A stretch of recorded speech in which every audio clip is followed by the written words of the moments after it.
Hola queridos amigos, nuevamente con ustedes el doctor Maximiliano para contarles cómo la política realmente ha sido quizás el mayor problema que he tenido en mi vida. Cuando estudié medicina pensaba que podía ser un individuo que llegaba a trabajar con los pobres y en los campos y que al mismo tiempo podía convertirme en un líder de esos pobres para llegar a cambiar la realidad del país a través de la política. Pensaba que podía imitar al Che Guevara, no en la parte de la guerrilla, pero sí en la parte de la solidaridad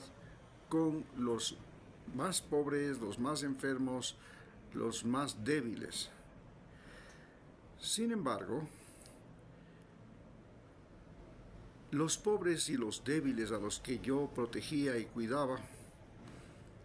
finalmente, en un momento determinado, cuando habían ya pasado muchos años de trabajar para los pobres y los campesinos, en un momento determinado yo tenía que proteger mi trabajo porque era la fuente de ingresos que tenía y de estabilidad, pero me puse a recoger firmas de todos mis pacientes allá en el Cabo San Francisco, en la Reserva Ganadera San Francisco, para poder continuar siendo médico, porque había sido un médico contratado por el Seguro Social Campesino de manera temporal. Cada año tenían que renovarme el contrato y a pesar de que ya había trabajado más de 5 años y por ley tenían que darme ya el cargo, pero además había trabajado en la zona del terremoto de Pedernales y Esmeraldas y por eso también tenía yo derecho a que se me considere la estabilidad laboral. Aquello no fue posible, entonces recogía firmas para ver si tantos pacientes que había tenido, eran por miles los pacientes, y en la mayor parte de ellos no había tenido complicaciones y es más, a algunos de ellos había logrado sacar de la muerte, una muerte inminente, ya sea porque hice actividades de resucitación y recuperación inmediata, de auxilio inmediato, o porque personalmente trasladé a esos pacientes a centros de atención y supervisé que esa atención en los centros hospitalarios les fuera dada como era correcto. Gracias a eso pensé que yo tenía la gratitud de la gente, pero a la hora de recoger las firmas resulta que no podía reunir las firmas que necesitaba para que el Seguro Social Campesino reconsiderara el fin de mi contrato.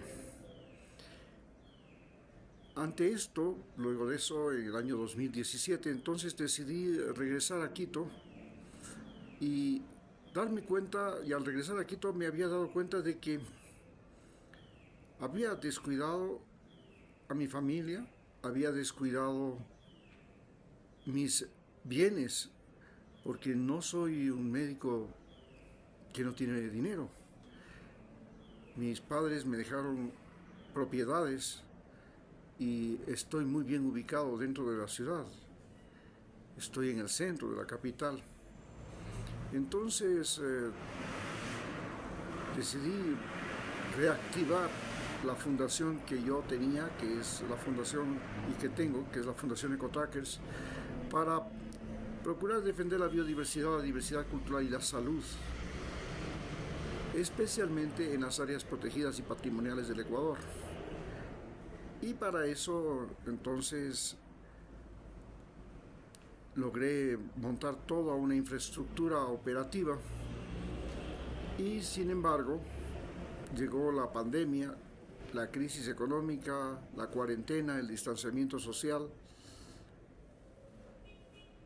El trabajo de médico se convirtió en algo extremadamente riesgoso Muchos de mis colegas médicos y odontólogos murieron en la pandemia. Murieron en la pandemia también familiares míos, amigos cercanos. Y por supuesto, luego de la pandemia se vino una crisis económica que convirtió al barrio donde yo vivo, que es el barrio de La Mariscal, que era el barrio de los turistas y de los estudiantes, en un barrio de mendigos. Las calles estaban pobladas de mendigos, de migrantes venezolanos, de gente desesperada, y finalmente se convirtió en una zona de roja, una zona de riesgo, de violencia por el narcotráfico. Es que los estudiantes se convirtieron en los mejores consumidores de droga, y esto se produjo gracias a que la droga se podía vender en Ecuador en miligramos, y estos 100 miligramos costaban $1 de cocaína, estamos hablando. Si juntamos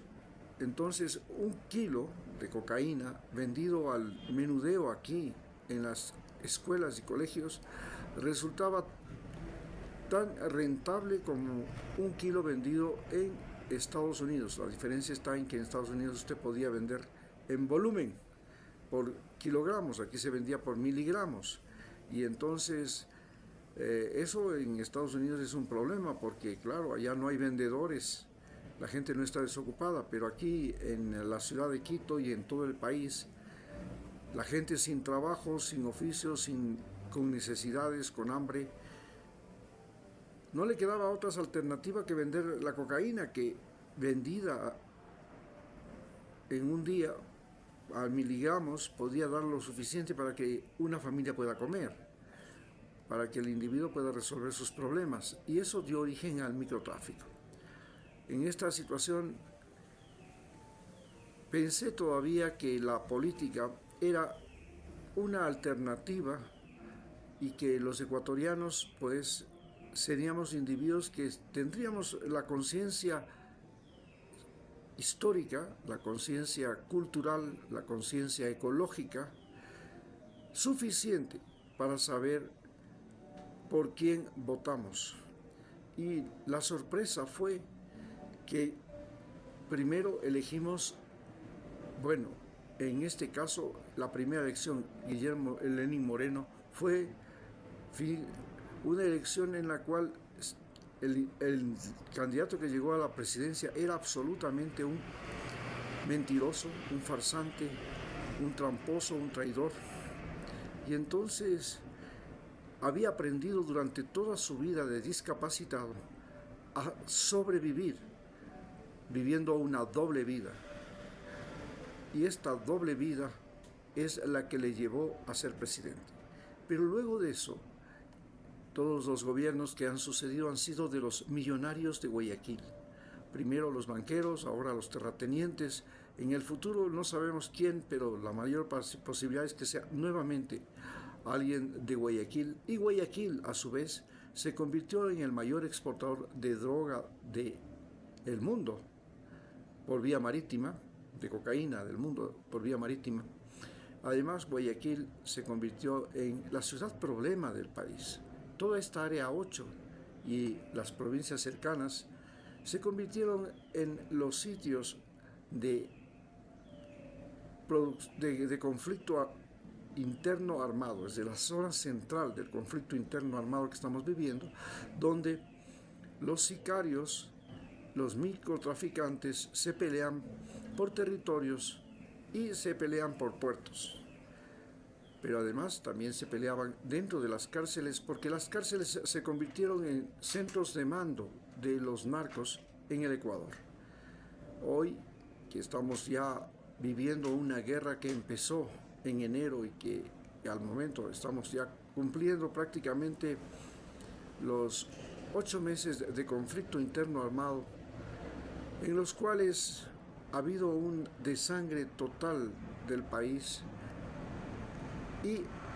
los políticos, los fiscales, los militares, los policías, los abogados se han convertido en la otra cara de la misma moneda, la otra cara por un lado, ellos son parte de la corrupción y los otros son los corruptores y los violentos. Entonces, resulta que el Ecuador tiene dos caras y en esas dos caras la política es en sí la moneda que manejamos nosotros, es el medio. La política se convirtió en una plataforma para dejar de ser anónimos, dejar de ser pobres y para poder manejar los recursos del Estado en las campañas electorales, pero además para poder